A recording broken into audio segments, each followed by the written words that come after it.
She stood at the airport gate, her tiny backpack hanging loosely, 9 languages ready on her tongue. The businessman beside her smirked, as if the world had already decided who mattered more. To him, she was just a little black girl playing make-believe. But by the time their flight landed, the room would fall silent and his laughter would fade into shame. Because what he didn't know, what no one expected, was that this child carried something far greater than privilege or wealth.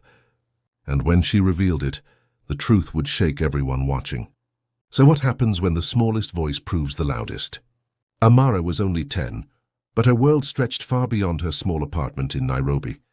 Each morning she'd wake before dawn, practicing the sounds of new words she'd picked up online, French flowing into Spanish, then Mandarin dancing through her sentences. Her mother worked 2 jobs, her father drove taxis, and together they made sure Amara's curiosity never dimmed. She dreamed of becoming a translator, to build bridges where others built walls. When her family got the chance to visit London for an educational contest, it felt like a dream leaping into reality. Suitcases packed, hearts full, they stepped into a country they'd only seen on screens. Yet from the moment they arrived, whispers and glances followed them like shadows.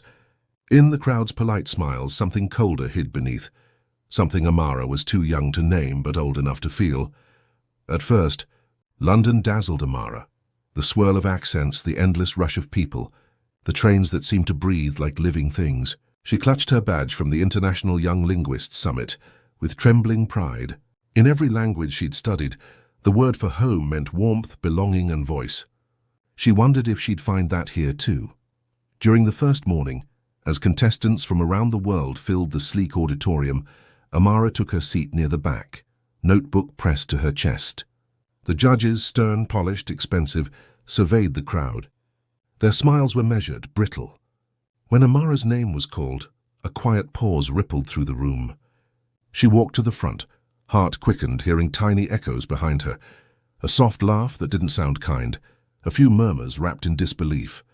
Her presentation began flawlessly. One by one, she interpreted greetings from 9 different languages, each pronunciation crisp, effortless. But when she looked up, she caught the eyes of one judge, a well-known linguist and Millionaire sponsor named Mr. Cartwright. His expression was not of admiration, it was amusement. The kind adults reserve for children they don't expect to surprise them. Afterward, he approached her family in the corridor, his tone drenched in politeness, yet sharp like glass. He praised her unusual talent, then asked with a smirk if she'd really understood what she was saying. The comment hung dangerously in the air, wrapped in laughter that didn't invite joy. Her father's jaw tightened. Her mother smiled through quiet humiliation. Amara, unsure whether she'd done something wrong, simply stood frozen. Word of Mr. Cartwright's joke spread among the parents and participants. Some whispered that he probably didn't mean it that way. Others shrugged. It happens all the time. But for Amara, something invisible shifted. Her confidence, once so bright, began to flicker. The next day it worsened. She overheard a group of contestants, older kids from wealthy European schools, mocking her behind the vending machines. They imitated African accents, twisted her name into something cruel. When she turned the corner, they quieted instantly, guilt dissolving into smug silence. She didn't cry. Instead, she threw herself into her notes, practicing till her lips ached. But even languages couldn't drown that ache. By the 3rd round, she stood again before the panel. The challenge: interpret a culturally complex poem in real time. Amara closed her eyes, letting the rhythm carry her. She switched from Italian to Swahili, then softly into Arabic, her voice steady but fragile. When she finished, a hush fell. For a second, just 1 second, she saw awe in the faces around her. And then, like a shadow returning, Mr. Cartwright leaned to the microphone and said, "Remarkable mimicry. You must have a gift for imitation." Those words cut deeper than laughter. They erased her work, her skill, her effort, all reduced to a trick of sound.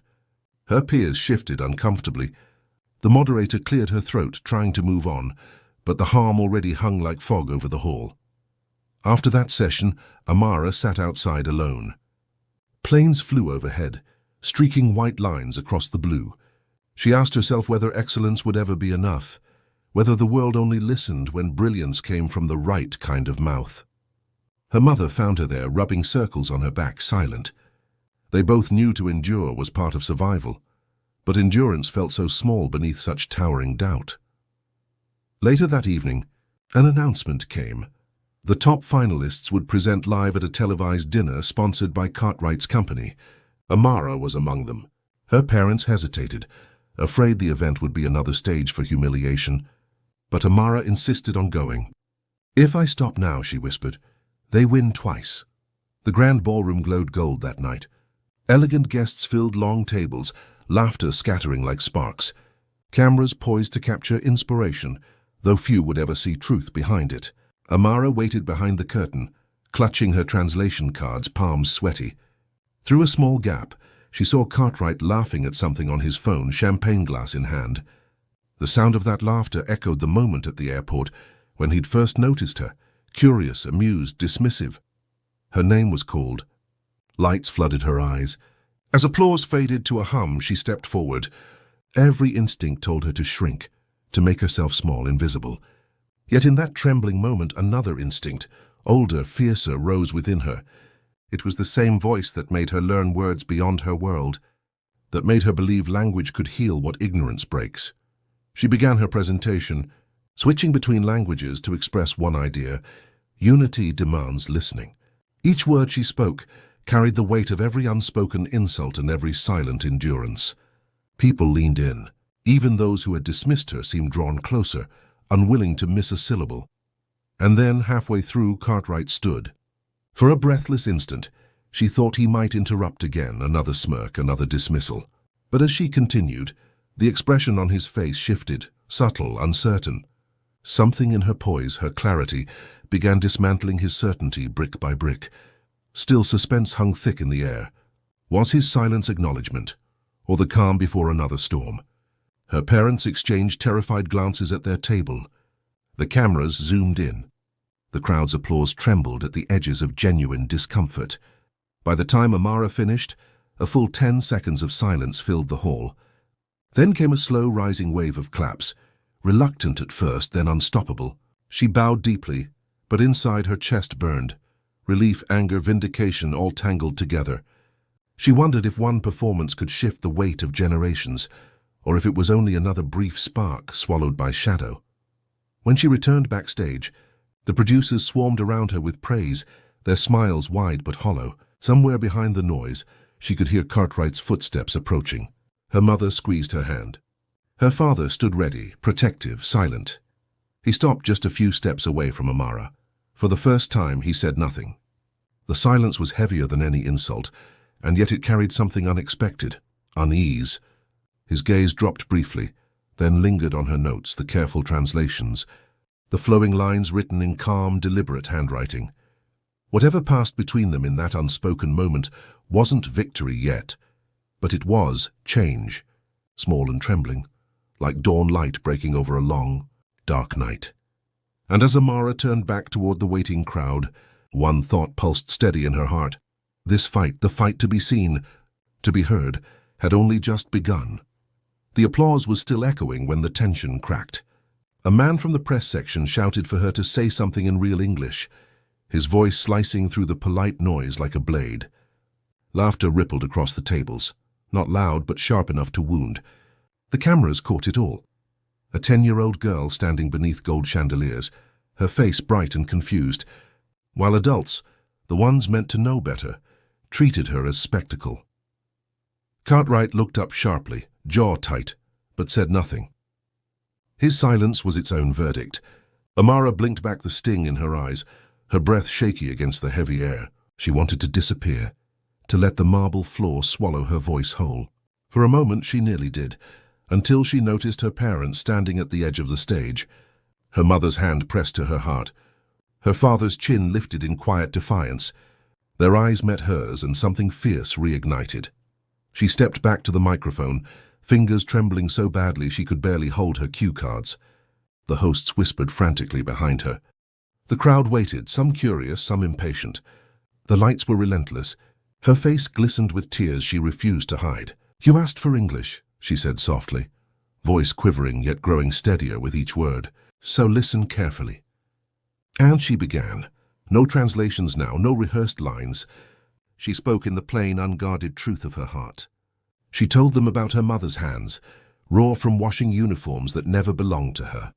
She described watching her father's cab passed by for others, again and again, in the same city that called itself global.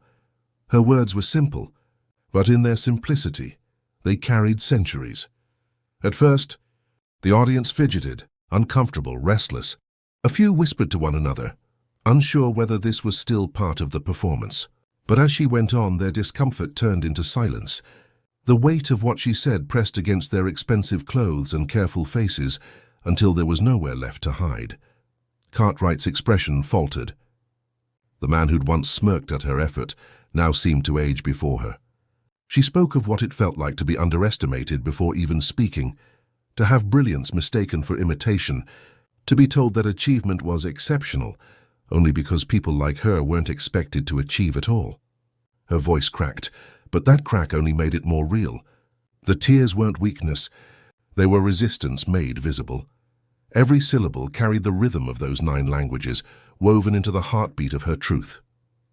And though she spoke in English, every listener could hear the weight of her African cadence thrumming beneath.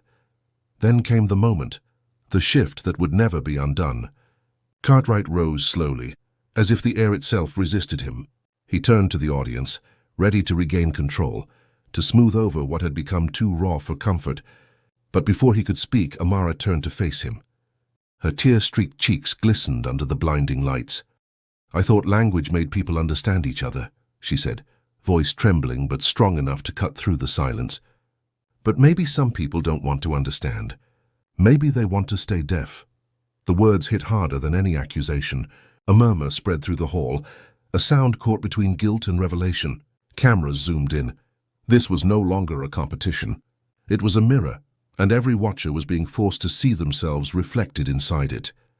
Cartwright's face shifted, pride stripped away, leaving something rawer, more uncertain. For a fleeting second he seemed smaller, a man caught between the power he'd built and the truth he could no longer ignore. Amara stood there, chest heaving. The fire she'd held back her whole life burned through her slight frame. She realized then that power doesn't always come from wealth or titles, but sometimes from refusing to shrink, even when the room wants you invisible. And just when silence reached its thickest point, just when the truth became unbearable, another sound broke through. A single person began clapping, then another. Within seconds, a wave of applause spread through the room. Not polite, not rehearsed, but raw and uneven and real. Some stood, some cried. Some couldn't meet her gaze. Amara didn't bow this time. She didn't smile for the cameras.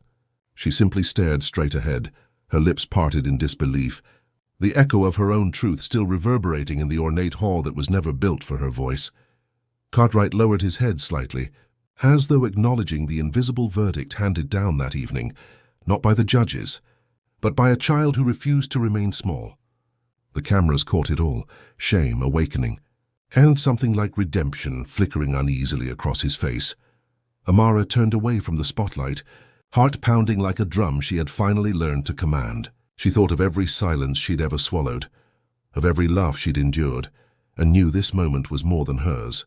It belonged to everyone who had ever been dismissed, overlooked, or doubted because of the color of their skin. As she stepped down from the stage, the applause thundered behind her, but her eyes were fixed forward. For the first time, she wasn't performing. For them, for approval, for belonging. She was walking toward a truth she owned completely, without apology. But as the doors opened and the night air rushed in, she couldn't help but wonder, would this moment change anything? Or would the world, as it always had, find a way to forget? Her mother's hand slipped into hers. Her father's quiet pride shone brighter than the chandeliers she left behind. Somewhere behind them, a journalist shouted her name, already framing the story for the morning headlines. But Amara didn't turn around, because in that instant, 10 years old, trembling, tear-streaked and unbroken, she had already rewritten the ending they expected. The next morning, headlines filled every screen. Child linguist silences billionaire with truth, 10-year-old shatters stereotypes on live TV. The clip spread across continents in hours. Some praised her bravery. Others argued it was just a misunderstanding blown out of proportion. Even in triumph, the noise sounded familiar, admiration tangled with excuses. Yet for Amara, something irreversible had shifted. She no longer needed permission to feel proud. The same world that had tried to shrink her now had to witness her full size. She returned home to Nairobi changed, not by fame but by the fire that came from refusing to disappear. Weeks later, when she spoke at her school assembly, her words carried a new calm certainty. She told her classmates that dignity isn't something you earn. It's something you protect. Every language she spoke from then on felt heavier with meaning, richer with purpose. She still dreamed of translation, but now she saw it differently. Not just turning words from one tongue to another, but transforming how people saw one another. And far beyond that glittering ballroom, her stand echoed in ways she'd never see. A teacher in London used her video to start conversations about race and bias. A scholar quoted her speech in an article. A man who once laughed at difference caught himself listening instead. Amara was just a child, yet she became something larger than herself, a reminder that silence, when broken by truth, can reach further than hate ever will. The world is full of Amaras, voices waiting to be heard if only we choose to listen. The question that remains is hauntingly simple. Will we? If Amara's story moved you, if it made you think, question, or feel something deep, don't let that moment pass. Stories like hers deserve to be heard, and conversations like this need to keep going. So hit subscribe, turn on the notifications, and share this video, because every time you do, her voice, and the voices of millions like hers, grow louder. This isn't just one story. It's a call, a reminder, a beginning. Let's keep listening, and let's keep changing the story together.